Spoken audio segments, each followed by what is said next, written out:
Alright guys, so I'm not going to be reviewing a Transform today, and I'm not reviewing a Shredcon today, because I usually review Transformers and all that, but I'm going to be reviewing something a little different from my usual stuff. It's still a vintage toy, but it's a reissue, and I've been seeing them pop up, and I decided one day, why don't I buy a couple? So, why not? So today I'll be reviewing the vintage reissue Kenner's Ghostbuster toys. Now, this is not my only one. I do have the other Ghost. I do have the other Ghosts and some Ghostbusters, so I can scale them with them. This is the Bug-Eyed Ghost from Kenner. Now, I'll say this.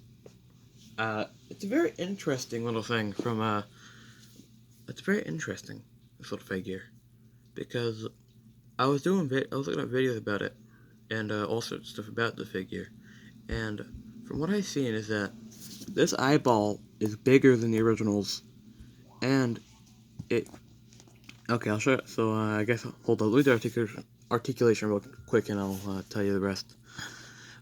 It's a very basic articulation because it's a little toy you would have. So yeah, this is it. That's all your articulation right there. Just the arms kind of push in, but that's just because it was made of squish material. But yeah. Also, something I do dislike about this version of the figure, the reissue, is that it's how sloppily they paint his teeth. Honestly, I don't like that. It's kind of sloppy. Also, I was looking at videos, and this one's made out of a really light material, unlike the dark one. I mean, the original. This one's made of like way more squishy and more pliable material, which I think the original. So I'm gonna grab it real quick. But I think the original was made of a similar material. I don't know, but I think it might have been made out of a similar material. Also, I'm just bringing down these guys for comparison, but I think it might have been a similar material to Stay Puffs at the time. I think it might have been similar material to Stay Puffs here, because Stay Puffs is made of a kind of a hard to squeeze material, while this version of it is really easy to squish. Now I'm hoping for okay, I'm gonna move Stay Puff. I'll do a little comparison. So Stay Puff towers over the Ghost, but upright, yeah, it's still bigger than the Ghost actually. Also, it's the Bug-Eyed Ghost, by the way. I only have 2 Ghostbusters on hand. I have Winston and I have Ray. So here's Winston. Stand. Okay, so there's Winston. Also, the Ghostbusters are different sizes. And here is Ray. I don't know if Ray's gonna stand. Oh, no, never mind. There's Ray. I also have another figure. I have the Fearsome Flush. There's the Fearsome Flush. Alright, so in terms of stuff that the figure can do, it's gimmick time. Now, this guy's whole gimmick is that you would try to... So, the whole gimmick is that this eyeball would fly out if you hit it right, as you can see there. And basically, the eyeball is attached to this string right here, basically. And apparently, there is actually 2 versions of this guy. One with the green string, as you see here, and one with the red string, as you can... There was one with the red string. Let's look at this eyeball real quick. Now, the eyeball is encased in a clear plastic material.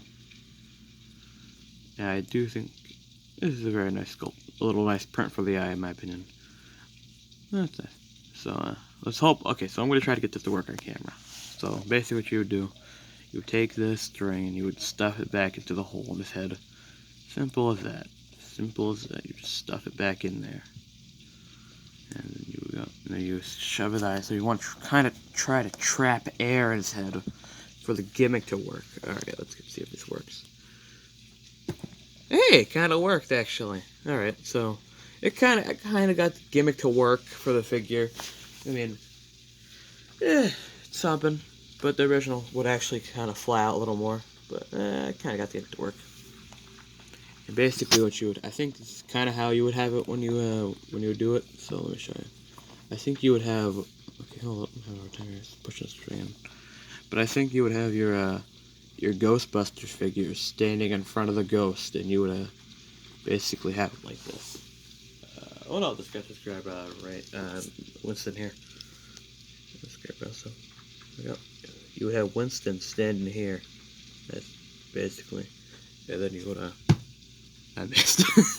All right, and basically kind of like that, you would have the eye shoot out at Winston or Peter or something, or any of your Ghostbuster figures from the classic line, and that's basically about them. Oops.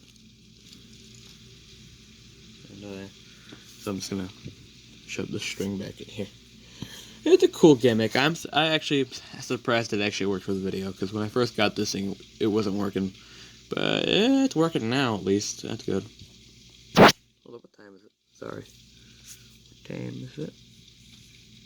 I'll check later. My computer's turned off. Oh, sorry guys, don't worry. I'm just getting straight. Alright. Put that in there. Well, this was a really random review, I guess. Not my style, not my stuff that I usually review. Also, I got a job for myself to do eventually. I'm fixing up that right there. Now, actually, I've had this thing in my collection for a long time. That's the original Cantor's Ghostbusters firehouse, so I'm gonna think about fixing that up. It's missing some stuff. It's missing the containment unit, the sign, the doors, and the pole. I don't have that, but I have the building at least, and some ghosts and Ghostbusters. So yeah, I guess that was my video review on the bug-eyed ghost from the Real Ghostbusters Kenner's blah from the Kenner's Real Ghostbusters reissue from Hasbro. All right, this is the Skyward. Blah. It's the Skyward Studio signing off. See you guys next time.